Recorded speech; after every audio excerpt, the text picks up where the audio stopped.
Retomando então o nosso estudo do nosso Mecanismos da Mediunidade, de André Luiz, psicografia do Chico Divaldo Vieira, nós vamos tratar hoje do fluxo mental, capítulo número 10, aqui do nosso livro. Nós estudamos no nosso encontro anterior o cérebro e a energia, em que André Luiz trouxe para nós aqui uma comparação com geradores, motores, falando para nós aqui sobre aquela energia residual que nós guardamos, em nossas mentes, e que, fazendo uma comparação com determinadas máquinas, com determinados equipamentos, ele trouxe para nós aqui três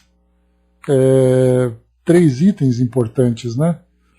Primeiro, ele coloca que a negação da corrente mental, falando para nós que cérebros primitivos ainda não trazem esse magnetismo residual por não ainda alcançarem o devido desenvolvimento, tanto biológico como psíquico. Falava para nós aqui também sobre, não apenas desses seres ainda primitivos, mas também falando sobre aquelas pessoas que por largo tempo entregues à profunda e reiterada ociosidade espiritual. Então essa ociosidade faz com que nós então criemos obstáculos para a produção dessa corrente mental. Falava para nós também aqui sobre os circuitos mentais invertidos, que é exatamente o momento em que nos fechamos nas nossas monoideias, que é aquele processo de auto-obsessão, como também do próprio processo de obsessão, que através de uma forma de hipnose, ficamos com os nossos pensamentos fechados dentro de um circuito em que nós ali geramos sofrimentos através daquele bloqueio que nós criamos, que impede com que as nossas ideias, então, nos permitam uma expansão, um desenvolvimento maior no nosso dia a dia. E depois aqui também ele trouxe para nós que um outro elemento que interrompe essa corrente mental é a própria deficiência na aparelhagem física, falando sobre aqueles que temporariamente ou de uma forma permanente trazem ali lesões no seu sistema nervoso, no cérebro em especial, impedindo que ele consiga organizar suas ideias de um modo mais direto, de um modo mais objetivo. Então essa corrente mental ela é sempre produzida simplesmente ali quando nós atuamos no desenvolvimento de ideias. Então nós pensamos, nós criamos essas imagens e a partir daí então nós temos atitudes, nós emitimos palavras para poder mostrar esse nosso conteúdo. Mas nós podemos encontrar, como nós vimos aqui, aquela situação em que o indivíduo ele deixa de produzir no que diz respeito a essas ideias, mostrando ali uma situação problemática que ele vivencia, que vai trazer para ele ali uma dificuldade, que vai trazer para ele um atraso no seu próprio desenvolvimento. Então podem ser causas externas, como podem ser causas internas. Então a partir dessa visão, que nós tivemos aqui então mais uma vez, no nosso título Cérebro e Energia, o cérebro sendo a máquina e energia essa corrente produzida, nós vamos aqui agora para o capítulo número 10, que é o fluxo mental. Vamos lá. Ele vai trazer para nós aqui alguns termos também técnicos para fazer uma comparação ou mesmo para trazer para nós as definições. Então a gente vai tentando organizar aqui o nosso raciocínio para termos uma melhor compreensão. Chaconete, bom dia Gilda. Partícula elétrica. Por anotações ligeiras em torno da microfísica, sabemos que toda partícula se desloca, gerando onda característica, naturalmente formada pelas vibrações do campo elétrico, relacionadas com o número atômico dos elementos. Então, quando ele fala em microfísica, ele fala ali, na verdade, sobre a chamada, atualmente, a física de partículas, estudando com mais detalhes, né, a estrutura atômica. E ele fala em especial aqui de elétrons, que através da sua movimentação naquela eletrosfera, em torno do núcleo do átomo, ele então gera esse campo elétrico, essas vibrações, gerando então, como ele coloca para nós aqui, ondas. Então é a partir dessa comparação que nós vamos falar sobre a força dos nossos pensamentos. A Angelina colocou, para não interferir no estudo, se tiver tempo, falaria o que aconteceu até hoje, até o dia de hoje, durante a presença do vírus. Tá? Depois, no finalzinho, você fala, Angelina. Vai ser bom a gente conhecer um pouquinho da luta, né? Da luta e da superação. Com certeza. Diz assim para nós, então, né? E conjugando os processos termoelétricos e o campo magnético, a ciência pôde medir com exatidão a carga e a massa dos elétrons, demonstrando que a energia se difunde através de movimento simultâneo em partículas infraatômicas e pulsações eletromagnéticas correspondentes. Então até aí, né, durante a movimentação desses elétrons, nós vamos gerar então ali gerar calor, né, e vamos também criar um campo magnético. Então através disso foi possível a nossa ciência então, se não era possível observar essas partículas, foi possível analisar as partículas através dos seus efeitos. Então, tanto esse campo termoelétrico como esse processo termoelétrico da geração de calor, como no campo magnético, então, a partir desses dois elementos, conseguiram então definir a carga e a massa dos elétrons. Então, interessante como a ciência vai evoluindo, né? Informamo-nos ainda de que a circulação da corrente elétrica num condutor é invariavelmente seguida do nascimento de calor, formação de um campo magnético ao redor do condutor, produção de luz e reação química. Então nós já vimos também, né, isso é uma experiência que nós vivenciamos, basta a gente perceber, né, os fios, por exemplo, quando eles esquentam, acabam derretendo o plástico, chegando ali, né, provocando acidentes, provocando incêndios, exatamente porque esse calor é um efeito da movimentação desses elétrons.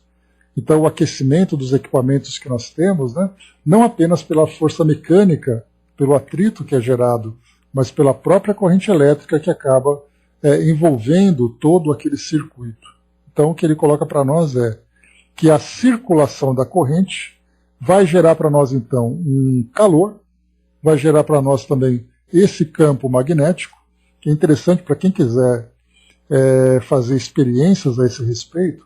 Hoje nós temos aplicativos disponíveis, gratuitos, né, que você pode baixar, instalar no celular, e aí então quando você ativa, executa ali o aplicativo, você vai aproximando de equipamentos eletrônicos, elétricos, de tomadas, e é possível perceber essas oscilações, para a gente poder analisar esse campo magnético que é formado por essa corrente elétrica. Então, se vocês tiverem a possibilidade, façam isso. Procurem então esse aplicativo e vocês vão fazendo ali as medições onde, né, no ambiente onde vocês se encontram, é possível registrar um aumento nesse campo eletromagnético, que é bem curioso a gente fazer isso, né? Pois é, Júnior, é muito fácil, inclusive, está na mão de todo mundo, né?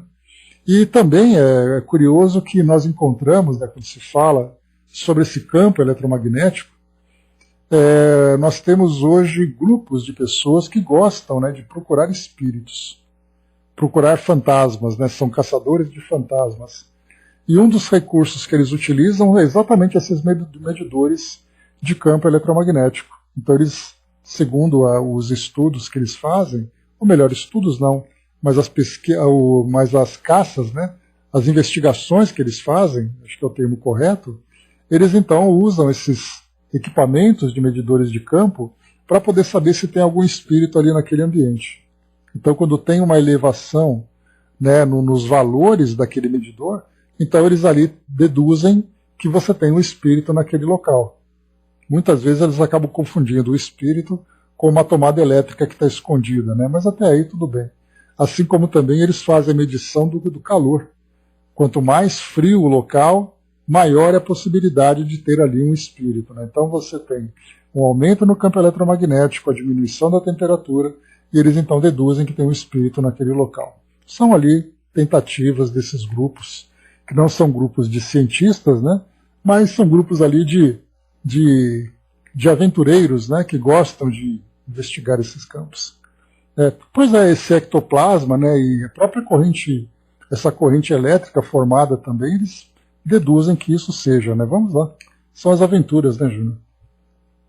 Além também, né, que nós temos aqui a produção de luz e da ação química. André Luiz vai falar um pouquinho mais para nós aqui nos próximos detalhes, nos próximos parágrafos, né? Mas a gente consegue ver então aqui o que é, né, quais são os efeitos provocados pela movimentação desses elétrons formando então a corrente elétrica. Ele está criando para nós aqui uma base teórica para a gente fazer uma comparação, para falarmos então sobre o fluxo mental. Bom dia, André.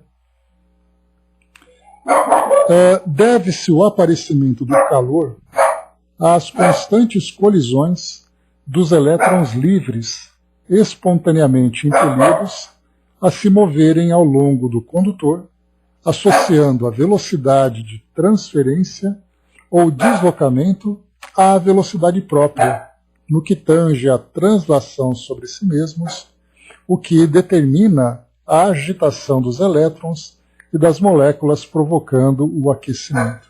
Aqui ele traz só para nós uma explicação, né, do porquê de termos então esse registro, o aparecimento de calor diante dessa movimentação de elétrons.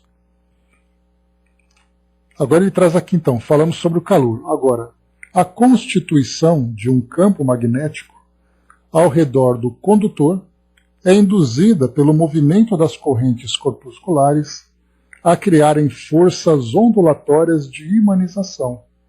Lembra que esse imanização diz respeito ao ímã. Então a gente lembra ali que um ímã ele é capaz de criar então essa corrente, esse campo, criar esse campo magnético. Então ele diz assim que essa movimentação da corrente elétrica também cria esse campo magnético.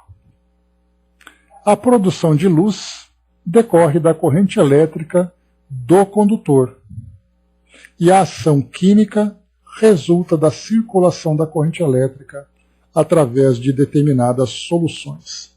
Né? Então você tem uma solução eletrolítica e é capaz de você ter possibilidade de possibilitar a condução da corrente elétrica.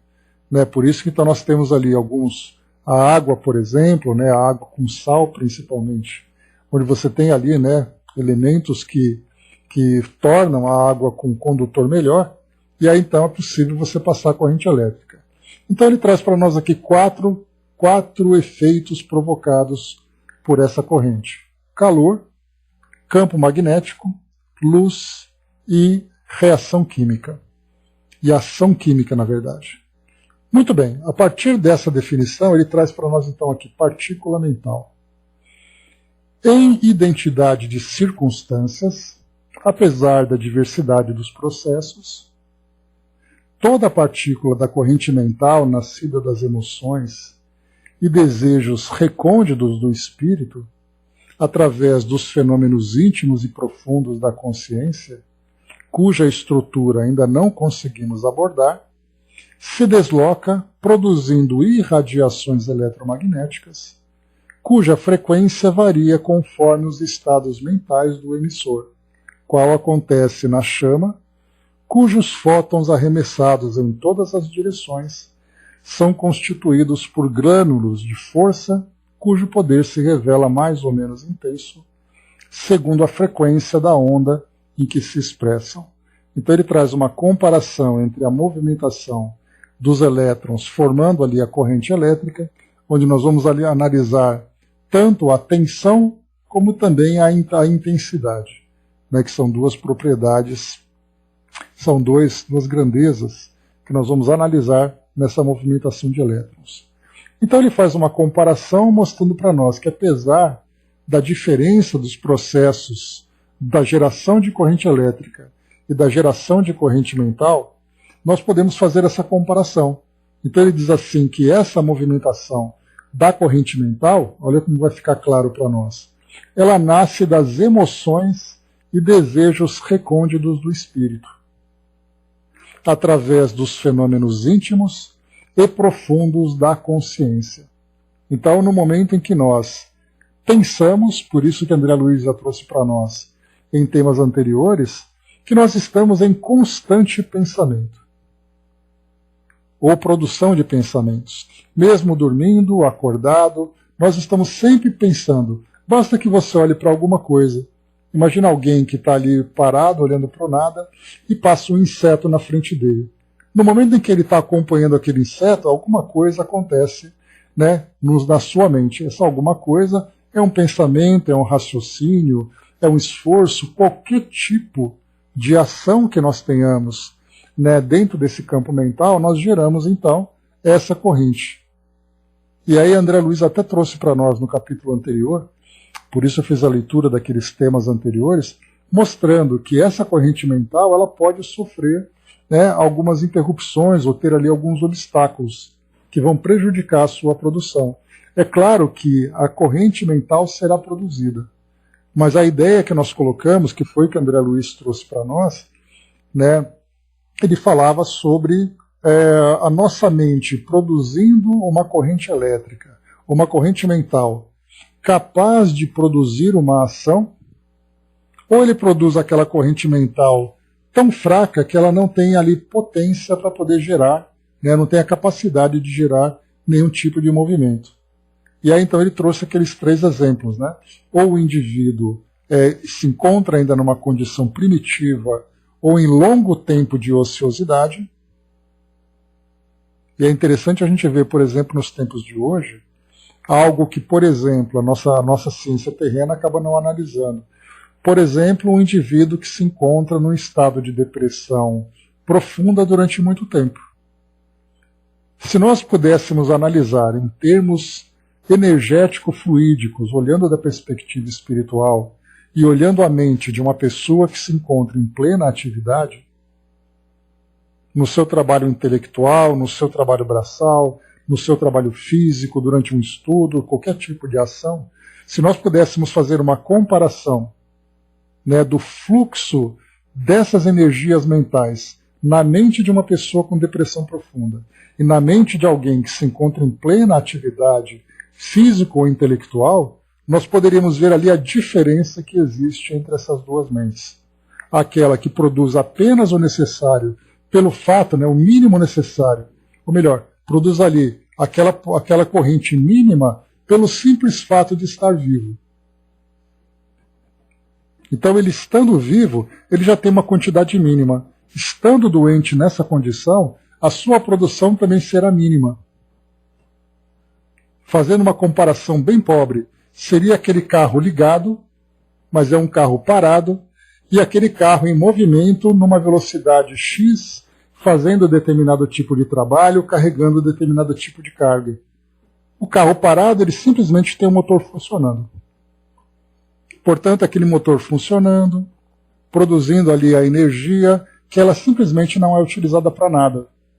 Enquanto que aquele carro em movimento, você está se deslocando, o motor fazendo esforço, o carro dele se movimentando e tudo mais. Fazendo então essa comparação pobre, nós podemos ver ali o que é o funcionamento de um motor e o funcionamento das nossas mentes com relação ao tipo de produção que nós temos. Então aqui nesse caso nós temos então essa corrente mental nascida de emoções e desejos recônditos, fenômenos íntimos e profundos da consciência. Então nós vemos assim que todos nós estamos em plena atividade. Se nós tivéssemos um equipamento então que pudesse medir a intensidade dessa corrente mental em cada um de nós, nós veríamos ali valores diferentes de acordo com momentos do nosso dia, de acordo com o nosso estado de ânimo, com relação às nossas emoções, aos nossos desejos, de acordo com as nossas atividades, se nós estamos em repouso, se nós estamos em atividade. Então veremos ali essa diversidade dessa corrente mental. Mas, como nós já conversamos anteriormente, nós falamos mais uma vez daquele padrão dessa corrente existente em nós. Excetuando aquele momento de repouso, excetuando aquele momento de atividade, né, de que forma que nós permanecemos numa média no nosso dia a dia? Aquelas mais adoecidas, uma produção muito baixa. Aquelas mais ativas, numa produção muito alta. Mas o alto e o baixo, nesse caso, tem ali também a qualidade que nós vamos analisar. Porque eu posso ter ali uma pessoa, por exemplo, que passa por uma determinada patologia, e ela vive ali com a mente constantemente acelerada, ela está com uma alta produção, mas não significa necessariamente que essa produção seja saudável. Enquanto que nós temos aqueles momentos de meditação, em que nós temos aquele padrão mais controlado, aquele padrão menos intenso, mas que na verdade é um controle mental que nós estamos vivenciando. Mas de um modo geral a gente vê que tipo de emoções e que tipo de desejos nós temos. De acordo com as emoções e com a qualidade desses desejos, nós vamos produzir determinada qualidade de corrente mental. Que pode ser ali o tempo todo, né? Não para nunca, né? A mente não para de fato, nem meditando, porque o simples fato de estar vivo já coloca a nossa mente em movimento. O que nós vamos fazer é dar ali a potência, aumentar a potência da geração dessa corrente mental em nossas atividades. Né? Exato, né? Então, assim, no caso da meditação, o próprio esforço da meditação, porque meditação não significa mente vazia, significa controlar a intensidade do pensamento. Isso tudo já é um esforço que a mente faz. Principalmente nessa fase em que nós nos encontramos, nessa fase de provas e expiações, em que para a gente poder ficar com o pensamento calmo e controlado pode ser muito mais desgastante do que você ficar no seu dia a dia ali usando sua mente para poder desenvolver suas atividades. Né? Então essa é a grande questão que nós observamos. Né? O Júnior lembrou ali também, né, que dormindo muitas vezes a mente não para. Não muitas vezes, Júnior, a mente está ativa. O fato de um indivíduo estar repousando e estar ali aparentemente inconsciente, nós sabemos, através dos estudos da doutrina, que se encontra ali plenamente em atividade. Tanto é assim que nós temos hoje laboratórios de ciência, laboratórios científicos, como, por exemplo, o Laboratório do Sono. Aqui em São Paulo nós temos, no Hospital das Clínicas, né, o Laboratório do Sono, que investiga ali, né, os distúrbios de sono, né, as dificuldades que as pessoas têm. Então nós temos aqueles pacientes que ficam ali, então, hospedados nesse hospital, colocando ali aqueles capuzes, né, que trazem eletrodos para medir ali os impulsos mentais, e o indivíduo dormindo, muitas vezes ele está ali em plena agitação mental, embora esteja dormindo. E como nós já sabemos também que o espírito sempre está em atividade, embora o corpo físico esteja imóvel, quantas vezes que o indivíduo acorda, por exemplo, de um pesadelo, e o coração dele está acelerado, né, está transpirando, respiração ofegante, porque a mente dele estava trabalhando, embora estivesse dormindo. Então a gente percebe que estar com o corpo em repouso não significa a mente inativa. A mesma coisa acontece com a própria meditação. Você se encontra parado naquela posição de lótus, fica ali concentrado, meditando, tudo quietinho, tudo parado, mas a mente dele está em atividade. Né? Você colocou o caso do coma, é a mesma coisa também. O corpo está em coma. O espírito pode até estar inconsciente naquele momento pela influência do corpo e tudo mais, mas a sua mente continua ativa. Né? Está sempre em atividade de fato. Casos do comatose está escutando, né, o que se fala no ambiente. Esse, inclusive, é um dos desafios que nós temos hoje nas nossas ciências, né, para poder entender exatamente qual é o estado de consciência de fato de alguém em estado de coma. Tanto que nós temos até mesmo estudos que falam, né, sobre o estado de quase morte, para tentar entender exatamente a condição daquela alma no momento em que o corpo se encontra em coma. Se ela está consciente, se ela é capaz de descrever, né, o ambiente onde ela se encontra, aquilo que ela escutou. Então muitas pessoas que voltam do estado de coma comentam, né, que ouviram os profissionais conversando, ouviram a família, ouviram o barulho ali da atividade em torno dele, né, outras pessoas já não são capazes de descrever nada, então nós temos estudos dedicados a isso, para poder dizer qual é o grau de consciência em alguém no estado de coma. Porque o coma pode paralisar o corpo, deixar o indivíduo aparentemente inconsciente, mas a sua consciência se encontra em atividade. Então são ali estudos que são feitos, né, desde utilizando ali a metodologia científica, até mesmo ali aplicando, né, os elementos da fé, da crença das pessoas. Tem uma ótima clínica em Campinas, muito bom, né? Você fala clínica do sono, né? Por isso os sinais do coma registrados nos equipamentos, né? Então, conclui-se que a mente é fantástica, né? Pois é. E aqui, inclusive, André Luiz coloca para nós, né? Ele tinha dito aqui no item anterior, só para a gente voltar, ele colocou assim que, deixa eu pegar aqui, só reforçando o que ele tinha trazido. Bom, ele diz assim que ele traz para nós que a mente, a consciência, deixa eu pegar o termo correto aqui, peraí.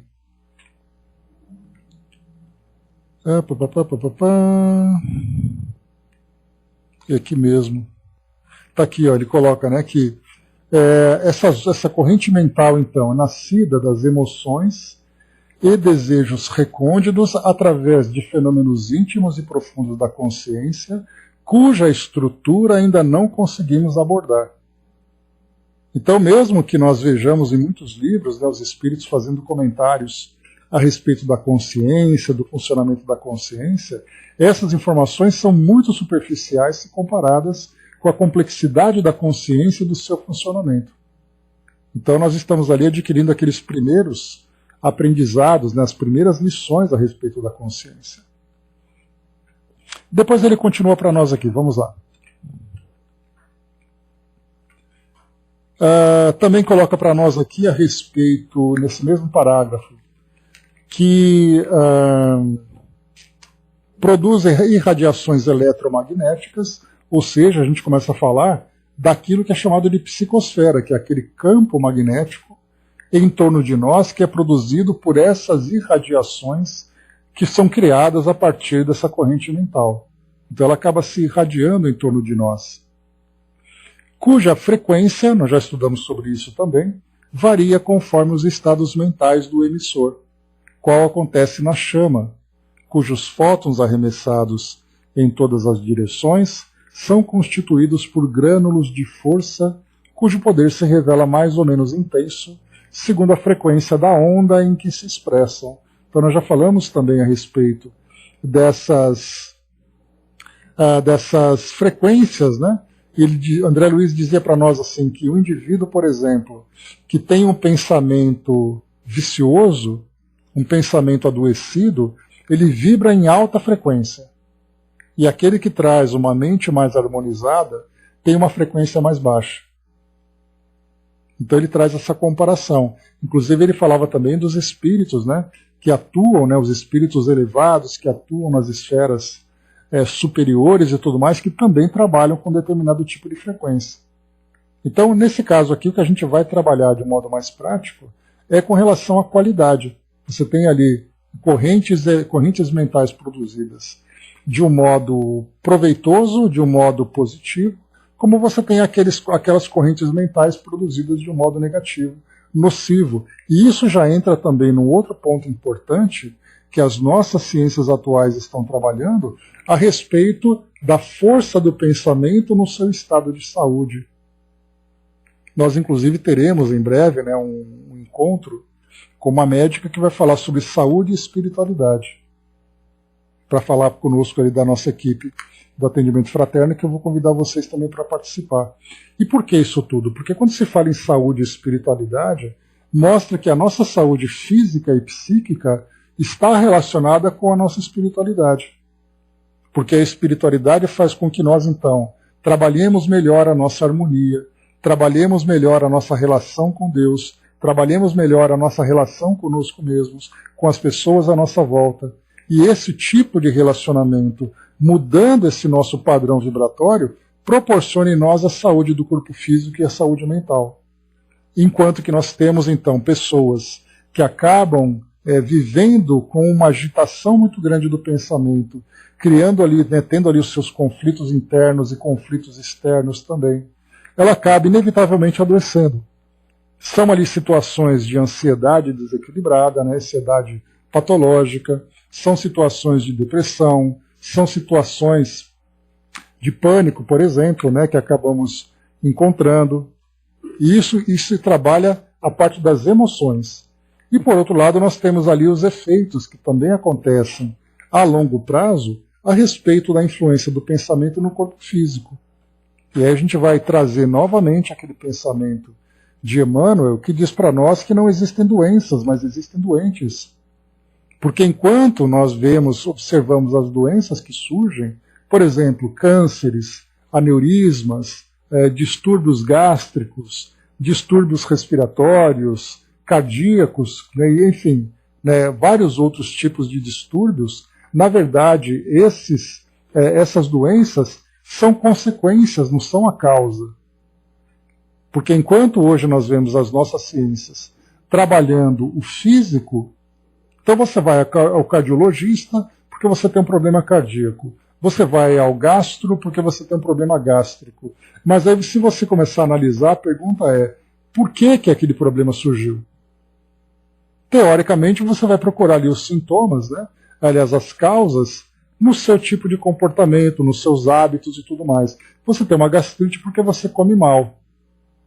Mas aí a gente começa a analisar a profundidade dessa ideia e a gente percebe que você come mal por um estado de ansiedade, por um estado de desequilíbrio emocional, ou até mesmo pelos seus valores.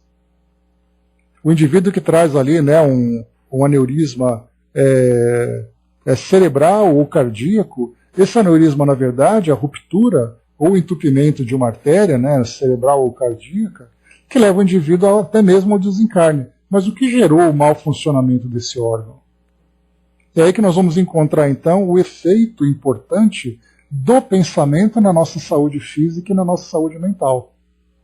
E essa é uma grande expectativa de imaginarmos, por exemplo, as nossas ciências médicas e psicológicas começarem, então, a trabalhar o indivíduo não como um indivíduo orgânico, mas como um indivíduo espiritual.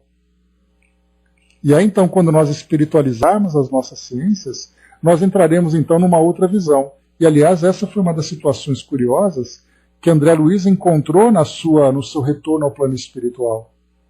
Porque a primeira ideia que ele tinha claro, quando eu era encarnado, eu era médico.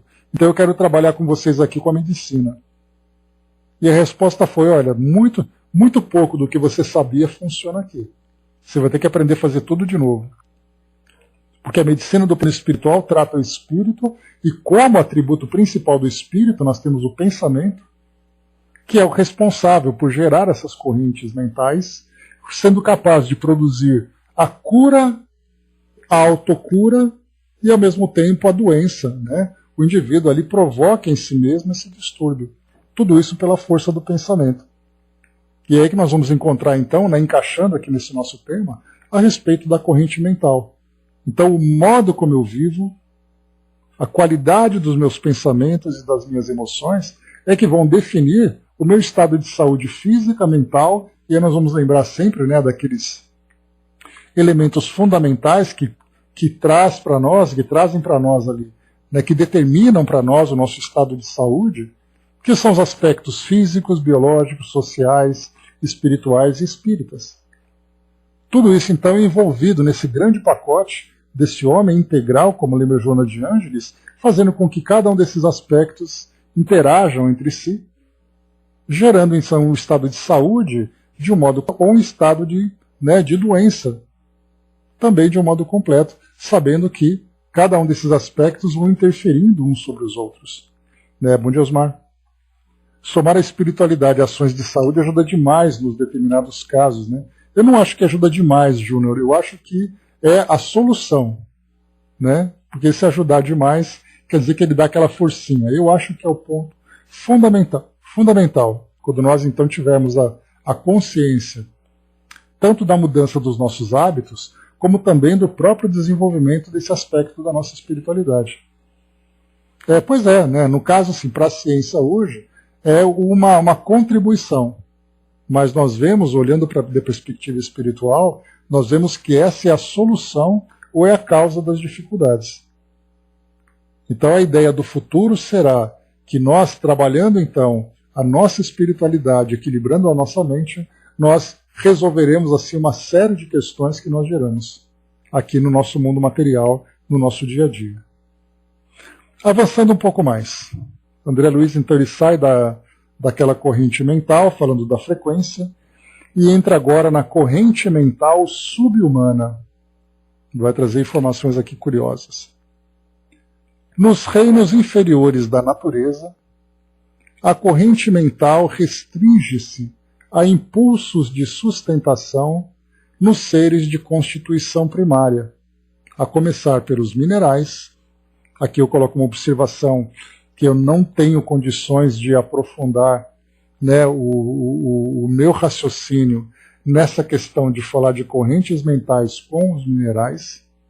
Eu não consigo entender ainda a relação que existe entre uma coisa e outra, porque quando nós falamos em corrente mental, nós falamos sobre princípios inteligentes, que são os geradores dessa corrente.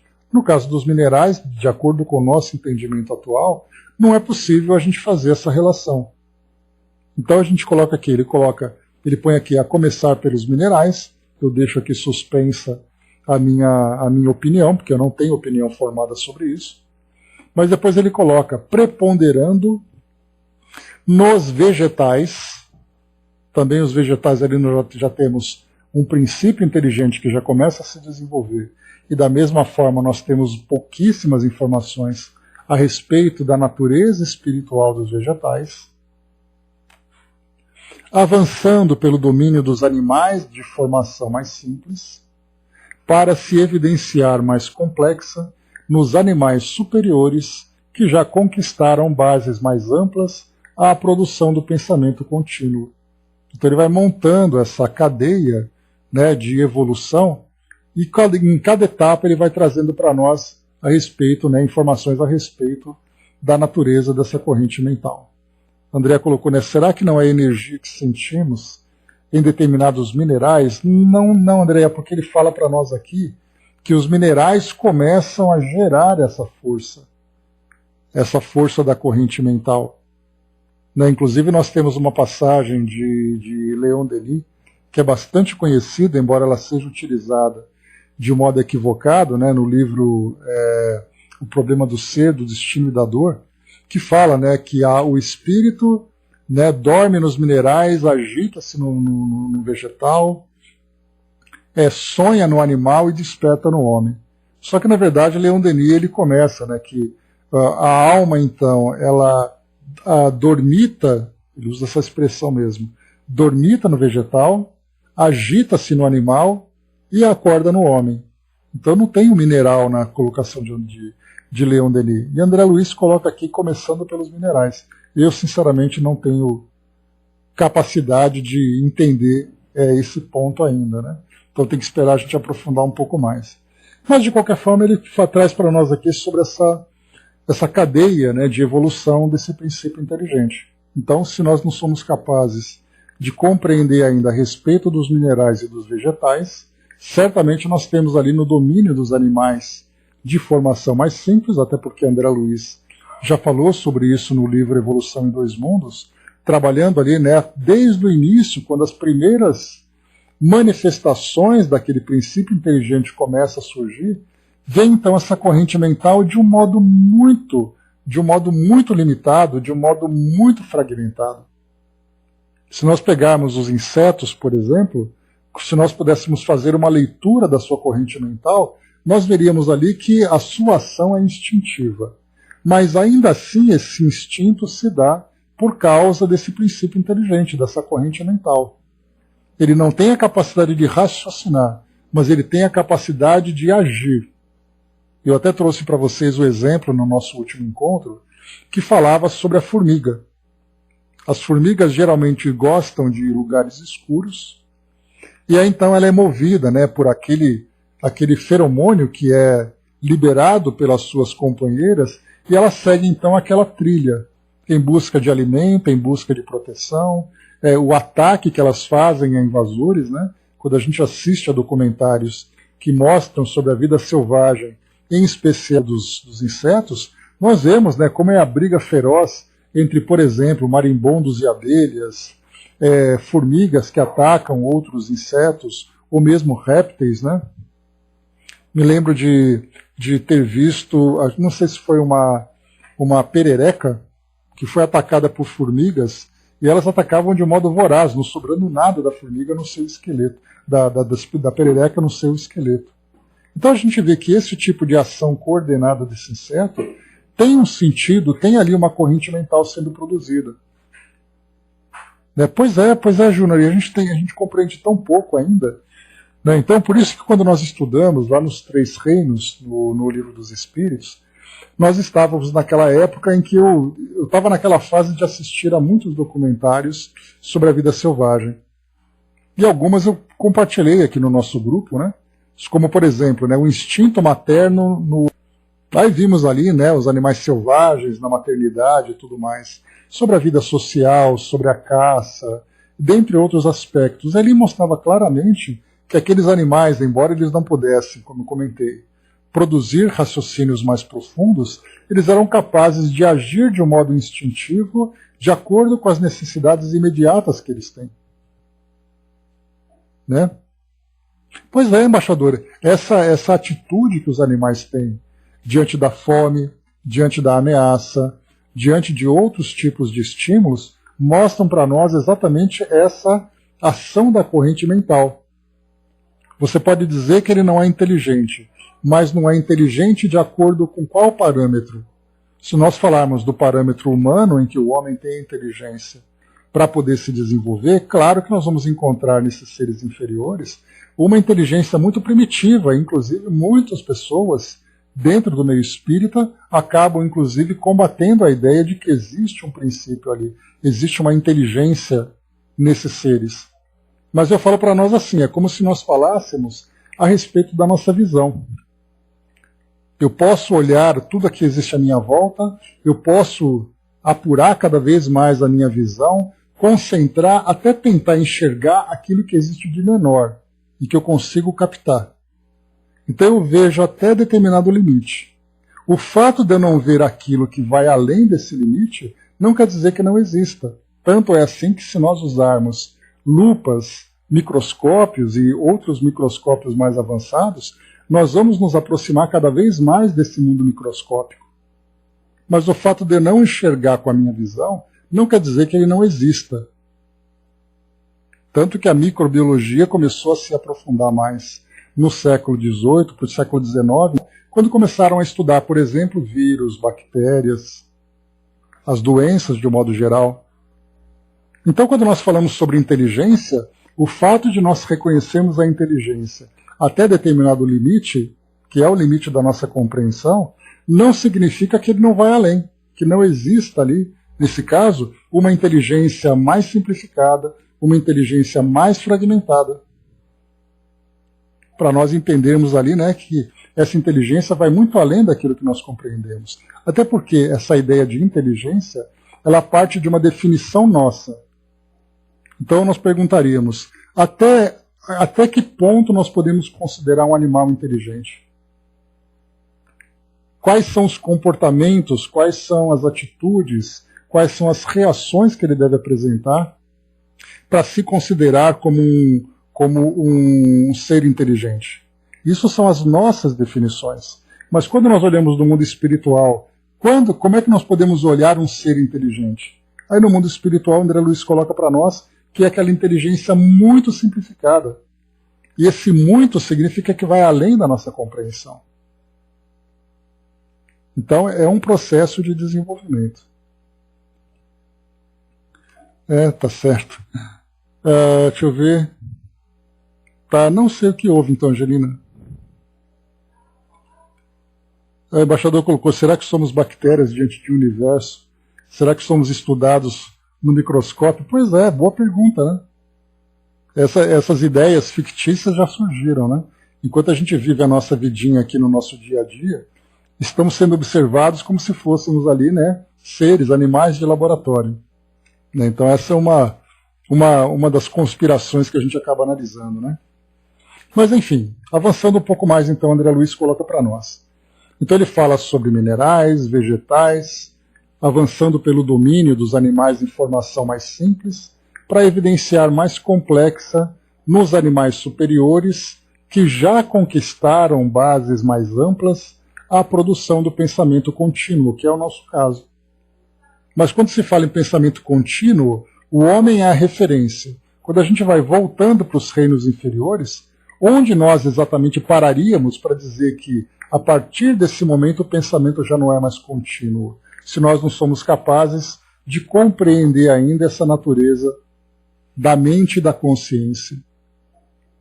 Porque aí a gente vai dizer, né, sobre a nossa inteligência e sobre as nossas emoções. Durante muito tempo, os animais eram considerados seres sem alma. Não tinham alma. Depois de um tempo, eles já tinham alma, mas eles não eram inteligentes e não tinham as emoções.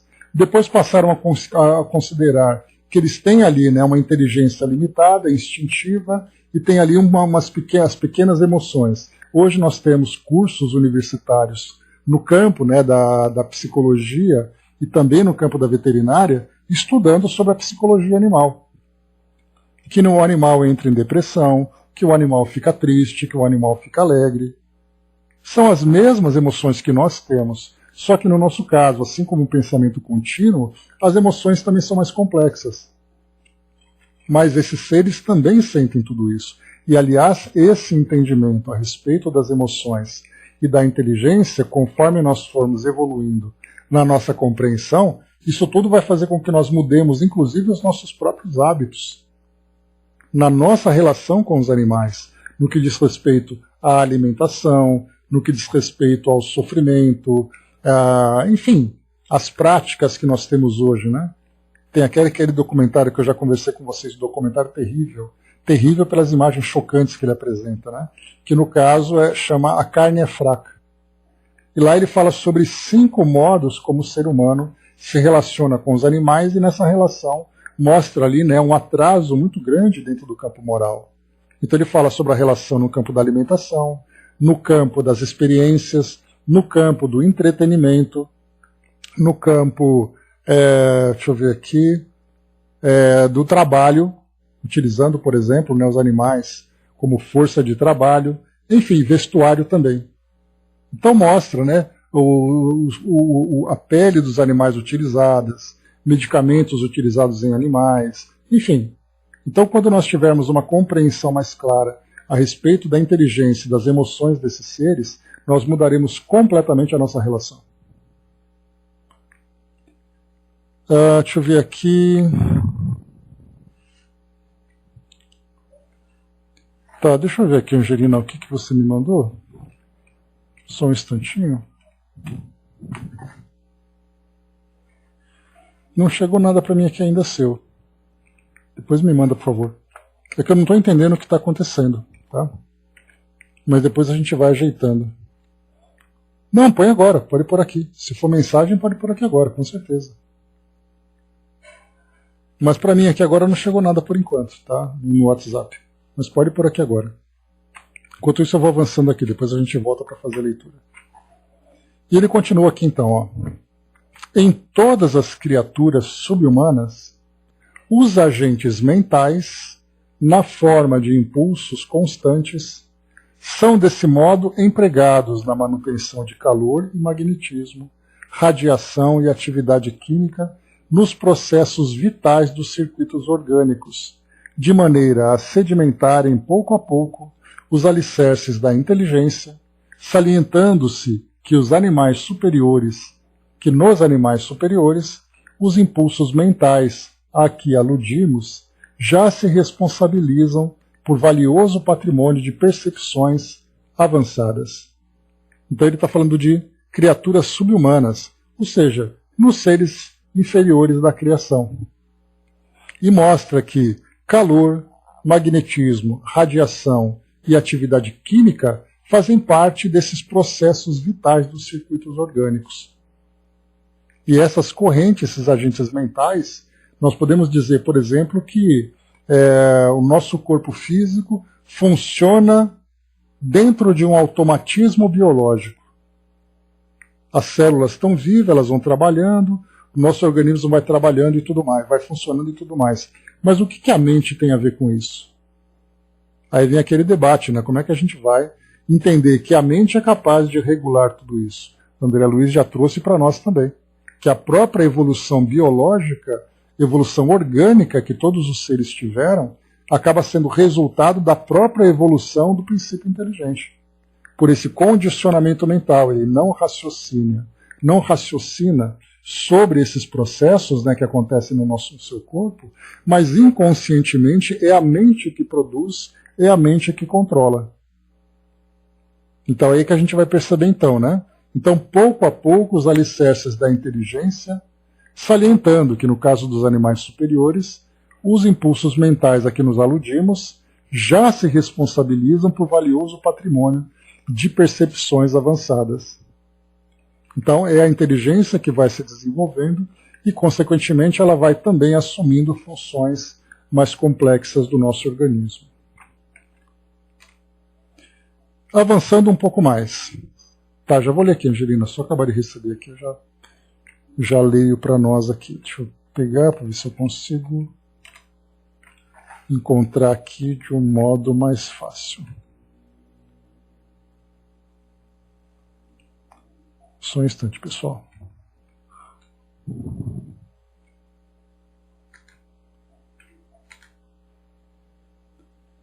Tá, não vi aqui ainda nada. Só um instante, meus amigos.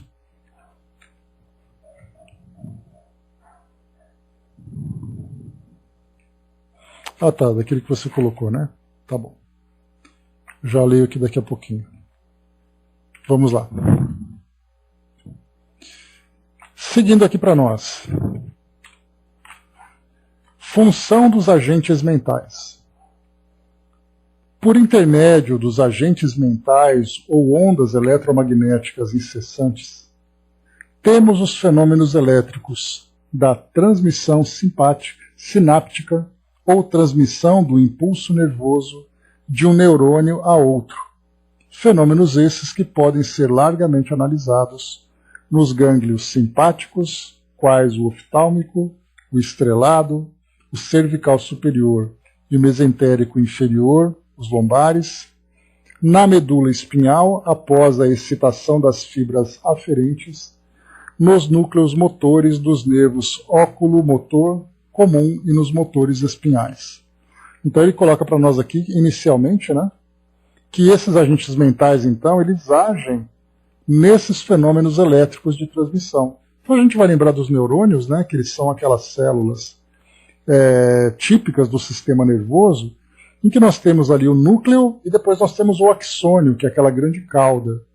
Os neurônios vão se ligando uns aos outros e na conexão entre eles é onde tem ali aquele ponto da sinapse, onde acontece a transmissão dos impulsos elétricos. Então eu penso em alguma coisa que eu quero fazer, o movimento do meu corpo, o cérebro comanda esses estímulos elétricos. Vão então excitando esses neurônios através da transmissão dessa corrente elétrica, fazendo com que o movimento aconteça.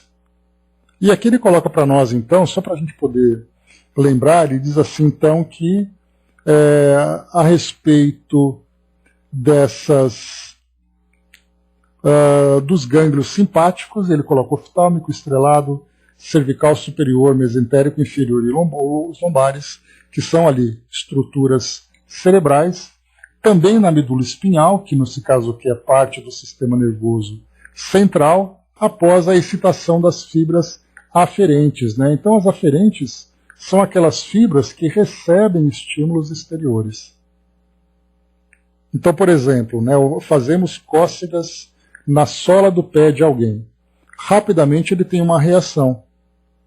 E não é necessariamente cócegas, mas basta que você raspe a unha na sola do pé de um bebê, por exemplo, e reage na hora. Essa reação é um estímulo aferente que vem de fora, passando ali por toda essa cadeia neurológica, para depois ter então essa reação. Essa reação pode ser controlada ou não controlada. No caso da medula espinhal, por exemplo, se você tem uma lesão, você acaba interrompendo o fluxo desses impulsos nervosos, por isso que há então a paralisia. Então o que André Luiz coloca é que, nesse caso, né, tendo ali essa estrutura biológica bem organizada, você tem então ali a corrente mental, esse agente mental percorrendo todo esse fluxo. Se você não tem o controle dessa corrente mental, pelo menos no que diz respeito à vontade, você tem ali o controle desse sistema, desses agentes mentais, de uma forma inconsciente. Você não pode provocar o movimento, mas todo o funcionamento orgânico é controlado então por esse agente mental. E ele continua: podemos ainda verificar essa ocorrência nos neurônios motores espinhais, valendo-nos de eletródios intracelulares. Aqui nesse caso ele vai falar um pouco para nós, né, a respeito de uma movimentação reflexa em que a mente não tem essa resposta. Nesse caso, esses eletródios intracelulares mostra que existem reações do nosso organismo que independem do nosso controle. Como, por exemplo, né, no caso desse estímulo na sola do pé. Quando você raspa a sua unha, é uma tendência natural que os nossos dedos tenham um determinado tipo de reação.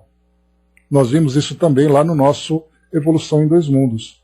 Então não sou eu que desejo reagir daquela forma. Né? A minha musculatura reage daquela forma, exatamente porque nós temos centros de controle na nossa medula espinhal que tem essa responsabilidade de controlar esses reflexos. Então é isso que André Luiz coloca para nós. E ele diz assim, então: inibindo, controlando, libertando ou distribuindo a força nervosa ou os potenciais eletromagnéticos acumulados pelos impulsos mentais nas províncias celulares, surpreendemos a coordenação dos estímulos diversos, mantenedores do equilíbrio orgânico, através da ação conduzida dos vários mediadores químicos de que as células se fazem os fabricantes e os distribuidores essenciais. Né? Então nós temos inclusive doenças, né? No caso, por exemplo, a depressão, ela é tratada por falta ali da produção, né? Por uma reduzida produção de determinadas substâncias no nosso cérebro. Aí então que as medicações fazem esse papel. Então tudo isso acontece também nesse caso por causa desses mediadores químicos, que se eles não estão devidamente equilibrados, eles trazem para nós uma consequência. E nesse caso, é uma consequência aqui psicológica e até mesmo orgânica. E para seguirmos aqui, corrente mental humana. Ele diz assim: no homem a corrente mental assume função mais elevada e complexa, porque até então nós falávamos, né, da corrente mental subhumana. No homem, então, é mais complexa. No cérebro humano, gabinete da alma erguida a estágios mais nobres na senda evolutiva, ela não exprime tão só a maneira de impulso necessário à sustentação dos circuitos orgânicos, com base na nutrição e reprodução, porque nutrição e reprodução é o básico de qualquer ser vivo. Mas no nosso caso, é pensamento contínuo, fluxo energético incessante, revestido de poder criador inimaginável. Então, no caso, para nós seres humanos, nós temos esse potencial criador a partir desse pensamento contínuo que nós estamos gradualmente compreendendo o seu potencial, compreendendo a sua força. Então, somente na condição humana nós somos capazes de atingir esse grau evolutivo. Ele diz ainda: nasce das profundezas da mente, em circunstância por agora inacessíveis ao nosso conhecimento. Mais uma vez, falando, né, sobre as profundezas da mente, também temos ali elementos que são inacessíveis para nós. O que os espíritos colocam, né, são ali conhecimentos superficiais e bastante limitados. Então, quando nós tivermos ali uma compreensão maior a respeito da nossa natureza espiritual, temos ali um conhecimento vindo, por exemplo, das esferas mais elevadas, nós entendemos de que modo que o pensamento funciona. Hoje é muito interessante vermos né, as nossas neurociências, tentando entender de que forma que o cérebro produz o pensamento. Porque hoje, né, nós temos, quando se estuda o cérebro, hoje nós somos capazes de mapear as regiões do nosso cérebro que produzem determinados tipos de resposta. E isso foi feito, por exemplo, através de ressonâncias magnéticas em que o indivíduo, dentro daquele aparelho, registrando ali a sua funcionalidade, o indivíduo então ele é estimulado com imagens, com comandos, e aí então cada uma das suas reações mostram nesse exame em qual parte do cérebro acontecem essas reações. Mas daí a gente então estudar o nosso cérebro do modo como ele funciona e estudarmos a mente, vai uma diferença muito grande. E até mesmo com relação à inteligência. Lembramos que um dos grandes objetos de cobiça das nossas ciências foi quando Einstein desencarnou. A primeira coisa que fizeram vamos estudar o cérebro de Einstein, para saber o que o cérebro dele tem que os outros não têm. Qual foi a grande surpresa? Igual, tão semelhante quanto os outros, simplesmente porque não consideraram o elemento espiritual, o princípio inteligente. Então aqui quando ele coloca para nós, nasce das profundezas da mente, em circunstâncias por agora inacessíveis ao nosso conhecimento, porque em verdade a criatura pensando cria sobre a criação ou pensamento concreto do Criador. E aí então os Espíritos já disseram para nós, no Livro dos Espíritos, a respeito que nós somos co-criadores. Esses co-criadores, então, nós continuamos criando em cima daquilo que foi criado pelo pensamento concreto do Criador. Nós agimos, nós nos movimentamos, nós produzimos em cima daquilo que já existe. Nós não somos capazes de criar algo do nada.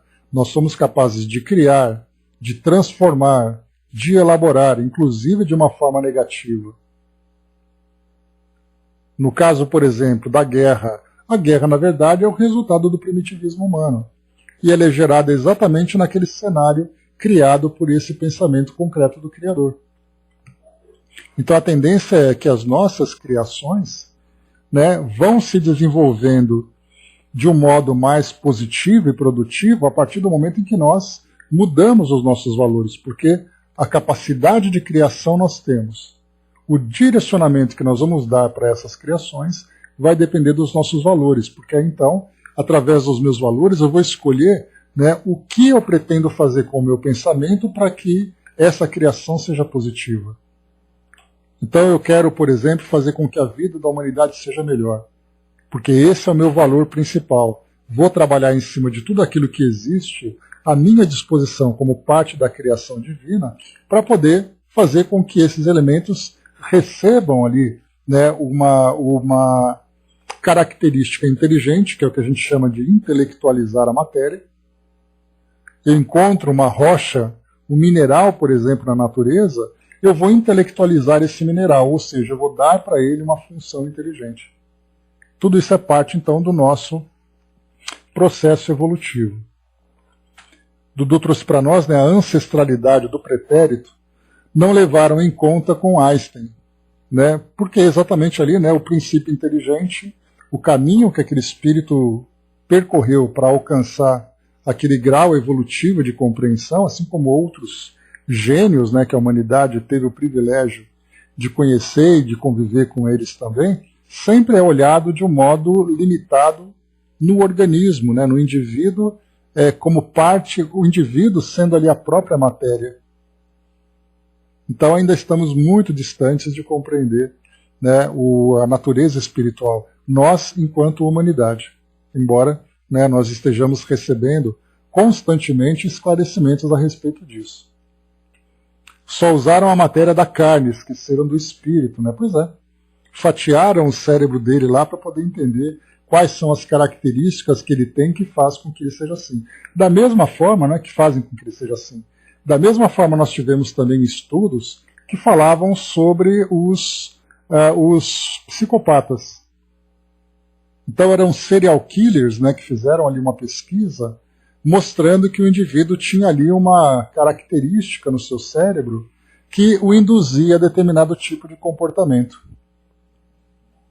Então essa característica psicótica foi observada apenas na estrutura cerebral. E a grande surpresa, o próprio médico que estava fazendo essa experiência notou que o seu cérebro também trazia essa característica. E aí então responsabilizaram o indivíduo, inclusive isso já virou até mesmo, né, um precedente jurídico de que o indivíduo foi absolvido porque neurologicamente ele apresentava uma característica que fazia com que ele cometesse crimes. Portanto, ele foi ali, né, foi reduzido, foi atenuada a sua pena porque ele não tinha culpa de ser daquele jeito. E aí também, da mesma forma, não foi considerado, né, as suas tendências espirituais, as viciações, a violência, dentre outros. Né? Então, vemos que nós olhamos ainda para a matéria. E lembrando mais uma vez, né, a relação que existe entre ciência e espiritualidade não é uma relação conflituosa. A ciência não combate a espiritualidade. A ciência simplesmente trabalha dentro do seu ambiente natural. E esse ambiente natural precisa de provas, precisa de teorias, precisa de comprovações, para que possa trazer as suas conclusões. Enquanto que a espiritualidade ainda é baseada na fé. Então, conforme a nossa ciência for evoluindo e começando a perceber que existe um elemento a mais do que a matéria, aí então ela vai começar a ter estudos mais profundos e, consequentemente, chegando também a conclusões muito mais profundas. Mas enquanto isso não vier, a ciência continua trabalhando dentro do seu meio. Ela vai querer explorar cada vez mais o mundo microscópico, o mundo macroscópico, tentar entender a estrutura, a fisiologia, é o que ela pode fazer. Então não que ela negue, lembrando sempre, né? A ciência no passado, principalmente nos séculos XVIII e XIX, naquela fase que nós estudamos quando do surgimento da doutrina espírita, nós tínhamos ali algumas teorias, como era o caso, por exemplo, do positivismo, que combatia diretamente a fé. Principalmente porque as religiões, né, principalmente a religião católica, né, naquele período do século XII para frente, né, nós tivemos a Inquisição, tivemos todo aquele problema causado, né, então isso gerou uma antipatia muito grande. E a ciência, então, passava a ver a religião como sendo um concorrente, um opositor. Hoje não, hoje a ciência está neutra, ela acha interessante que as pessoas tenham a sua religiosidade, mas é muito mais assim para a questão do equilíbrio mental do indivíduo, porque a sua fé vai fazer com que ele se encontre equilibrado. Mas a religião ainda não adentra no mundo espiritual. A doutrina espírita trouxe esse elo, conectando, né, a espiritualidade com a ciência, principalmente através dos fenômenos mediúnicos. Mas ainda a ciência não ousou trabalhar de modo. E quando eu falo ciência, nós falamos da ciência como uma instituição, não dos cientistas. Porque nós temos cientistas, físicos, médicos, que são espíritas e estudam a espiritualidade. Mas a ciência como instituição, ela opta, por enquanto, em ficar restrita dentro do seu campo de ação. Se você pode provar materialmente, ok, nós aceitamos. Se você não pode provar materialmente, então nós ainda não aceitamos. O Gênero colocou, né, fico pasmo com o rumo que determinadas coisas estão tomando, né, essa geração aí que busca a fama a todo custo pelos veículos de comunicação, é o estágio moral em que nós nos encontramos ainda, né, Júlia? Com o passar do tempo a gente vai modificando isso também. Quando um dia descobrimos que o princípio inteligente é tudo, deixaremos de evoluir a passos de tartaruga, né? Verdade, Angelina, obrigado pela contribuição também, que é o que nós esperamos, né? Porque vai ser assim, algo que vai ficar bem claro para nós, né? O conhecimento humano antes da aceitação do princípio inteligente e o conhecimento humano depois da aceitação do princípio inteligente. Nós veremos claramente a mudança radical e a mudança muito rápida que vai acontecer a partir, né, dessa compreensão.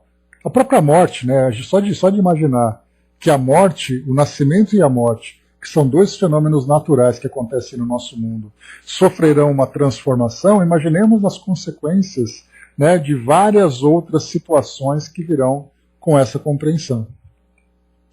O Júnior lembrou aqui de pessoas queimadas em praça pública, então gerou uma antipatia muito grande, né?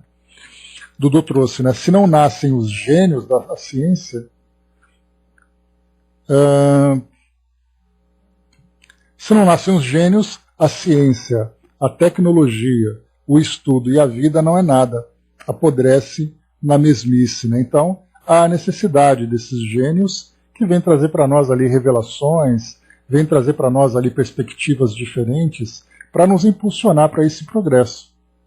Então a gente tem tanto na parte moral como na parte intelectual espíritos que trazem esses compromissos, embora muitas vezes sejam compromissos pessoais a princípio, porque são experiências que eles precisam vivenciar para as próprias evoluções, eles também trazem um compromisso coletivo de levar para a humanidade, para a comunidade onde eles se encontram, essa nova visão. Então vão trazer ali, né, é onde nós encontramos os gênios da ciência e nós encontramos os santos, né, no que diz respeito ao mundo espiritual. Falando, por exemplo, sobre o amor, sobre a caridade, sobre as virtudes de um modo geral, né? Então por isso esses espíritos se encarnam entre nós. E nós temos como informação que nesse período de transição planetária, a presença desses espíritos, inclusive já foram até rotulados, né, por grupos espiritualistas, né, as crianças índigo e as crianças cristais, né, que para nós não faz diferença nenhuma. Mas o importante é que esses espíritos estão agora começando a reencarnar entre nós, começando entre aspas, né, porque muitos deles já estão aqui há bastante tempo. Muitas vezes nós vemos ali um gênio ou uma pessoa caridosa com 70 anos e nós nos esquecemos que ele tem 70 anos, mas quando ele nasceu ele já tinha esse comportamento, quando era criança, já tinha esse comportamento diferenciado. E só pelo fato de crescer, ele perdeu o status de ser um espírito que veio com essa missão de impulsionar a humanidade. Então, nós estamos ali recebendo esses espíritos para ajudar a humanidade nessa jornada de transformação tão necessária. Avançando aqui um pouco mais, deixa eu ver aqui o que nós temos para finalizar. E aqui... temos um trechinho aqui ainda para fazer, a gente deixa para o nosso próximo encontro, tem mais 2 itens aqui, eu não quero correr, então a gente finaliza na semana que vem. Nós estamos aqui na corrente mental humana, né? Ficamos só um pouquinho aqui nesse trecho. Mais uma vez, é engraçado, mais uma vez eu fiz a leitura desse texto, desse capítulo, e eu pensei, mal, meia hora a gente termina, já vou ler o capítulo seguinte, porque vai que acaba o assunto, e a gente dá sequência no próximo capítulo, né? E eis que, né, chegamos aqui no nosso final, 1h15 depois, ainda temos aqui um tantinho para poder avançar. Mas André Luiz ele vai continuar falando sobre essa corrente mental e na relação com o nosso organismo. Dudu colocou para nós, né, o espírito velho é o espírito do tempo, não o espírito de agora. Agora é o espírito novo, do tempo dele. Né? Então, temos ali, né, cada espírito então reencarnando no seu tempo, na sua geração, trazendo ali, né, o pensamento de acordo com o momento em que ele vive. Né? Então, quando coloca para nós, né, o espírito velho é o espírito do tempo, não o espírito de agora. Agora é o espírito novo do tempo dele. Então está aí para nós, né, essa reflexão. Muito obrigado. Júnior colocou, né, tudo isso é apaixonante, tanto que desperta tantas ideias. Né? Pois é, Júnior. É que a gente vai lendo, né, e a gente vê esses nomes complicados e fica uma coisa tão técnica, aparentemente, que a gente não consegue imaginar de que forma que a gente pode desdobrar isso de uma forma mais leve, de uma forma mais proveitosa para nós, né, dentro da proposta de estudo, né, da doutrina. Mas a gente vê que basta dar aquele soprinho que muitas coisas vão surgindo. Né? Esse assunto é muito complexo para falar. Pois é, a gente não tem pressa, né? E falar de corrente mental humana vai dar caso. Mas é só a gente lembrar, né, André, que a qualidade dos nossos pensamentos, a intensidade e a frequência com que nós atuamos nessa corrente mental, nós já vemos todas as consequências, né? Que são ali, nesse caso, nós vamos falar um pouquinho mais